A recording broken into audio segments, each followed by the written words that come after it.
Hi, I'm Shamika T. Askew with the Law Office of Shamika T. Askew, located in Brandon, Florida. So today I want to talk about an issue, really a question that I get a lot from clients. And again, I practice primarily family law. That's the bulk of my cases. So this example would be pertaining to family law. So one of the issues that come up a lot is, let's just say, for instance, I have a court case, a court hearing that's coming up before a judge.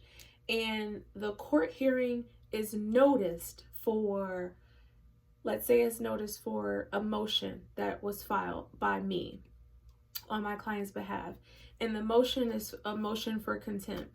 Let's just say that the motion for contempt only talks about how the mother has failed to bring the child, at the exchange location frequently. So she's always late. Just making this up, right? This does happen, but just for example's sake, that's what happened. That's what the motion is on. That's what we set the hearing on. It's on the motion for contempt and or enforcement on some temporary order that says mother is supposed to have the child at the exchange location and mother has not done that. So that's why we're going to court.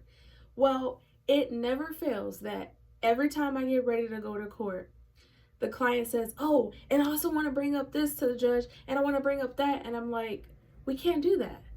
I say that to say, please bear in mind that the attorney is not being mean, me or any other attorney that may exist out there, to tell you, technically speaking, you cannot bring up issues that were not noticed. So if you file a motion and in that motion you say, this is all I want to talk about today, and you set that motion for hearing, or that's all I want to talk about in the motion, and you set it for hearing, that's all that the judge will be focused on. You can't bring up new issues because it was not properly noticed before the court. So I wanted to mention that because this happens to me with clients all the time. Some clients get irritated with me because I tell them, we can't do that. And I just want you all to be aware that there are processes and procedures in place that will allow you to do what it is that we're telling you can or cannot do.